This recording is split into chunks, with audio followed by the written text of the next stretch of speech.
Hi, I'm Dan Danford, and this is another episode of Money Made Easy for dadsadivorce.com. Going to take some controversy this week. We're going to talk a little bit about borrowing. This is one of the areas where Dave Ramsey and I disagree a little bit.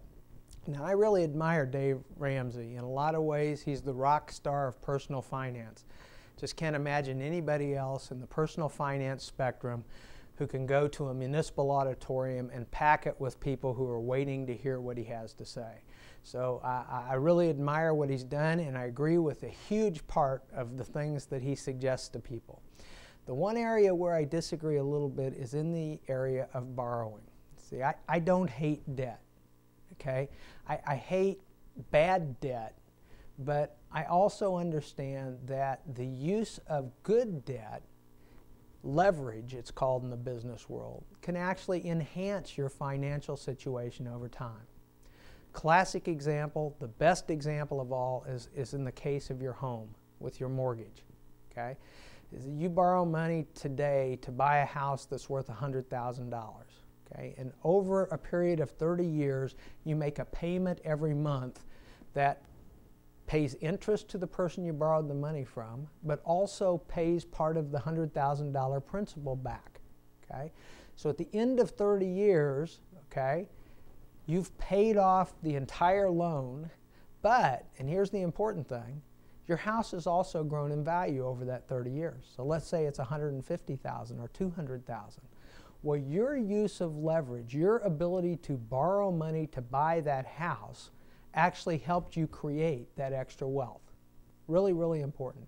In businesses, when people value companies and stocks and things like that, one of the things they look at is whether or not the business makes proper use of borrowing.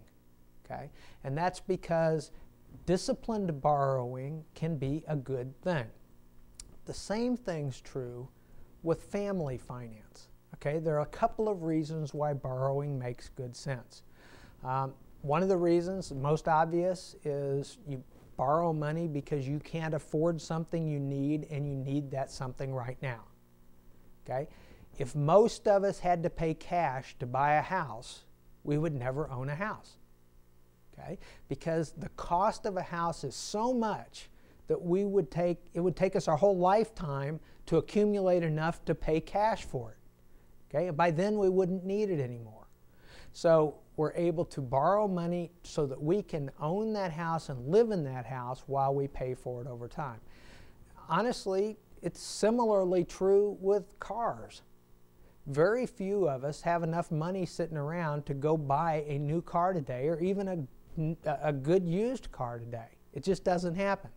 So there's a system in place that allows us to borrow in order to use that vehicle which we need today. Now, there are some loans that are better than others, and there are some schemes that are better than others, and I understand all that. But right now I'm talking in general, that's a reason to borrow, is if I have to have something today and I can't afford it today, then I can borrow. There's also, another reason to borrow, and that's because sometimes things go on sale. Okay?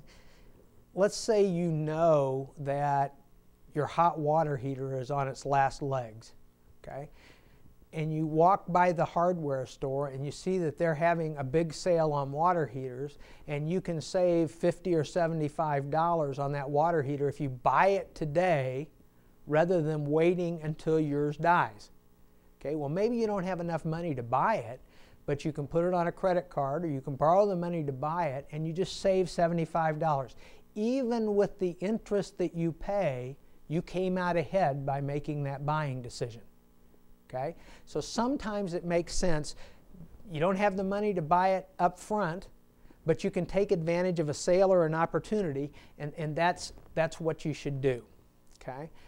And then the third thing I'm going to talk about, and it probably has more to do with houses or long-term loans than it does short-term loans, but it's still interesting. Most people who have a mortgage will tell you the same story. They'll tell you, okay, when I bought that house, it was the scariest thing in my life. The payments were so high, didn't know whether we could make them. It scared us to death, but we went ahead and bought that house. Okay? 10 years later, they're still making the same payments, but the payments seem laughably smaller 10 years later.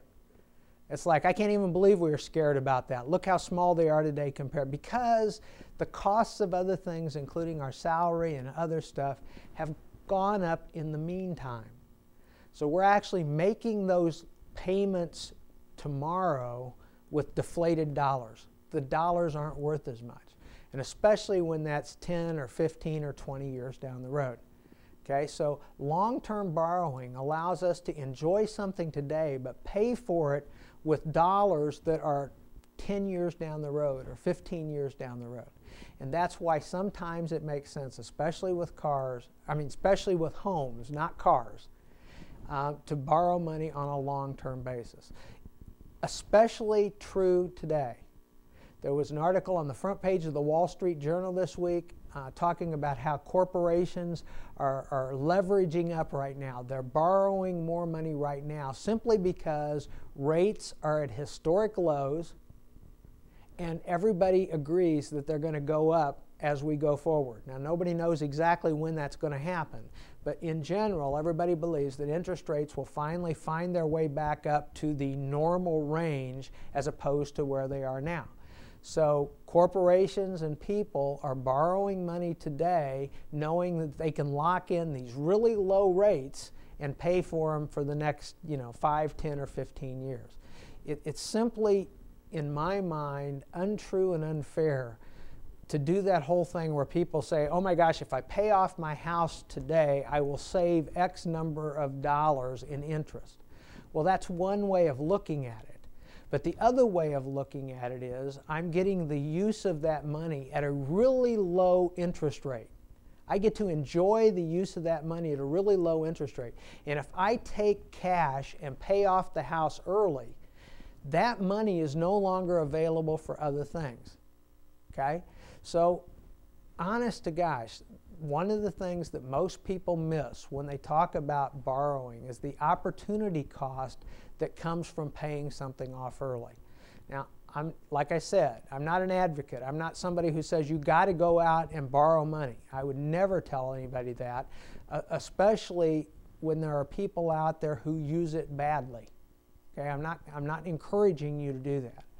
I'm just saying that there are good and reasonable and practical reasons to borrow sometime, and that if you do it right and for the right kinds of things, it can actually increase your family's financial situation.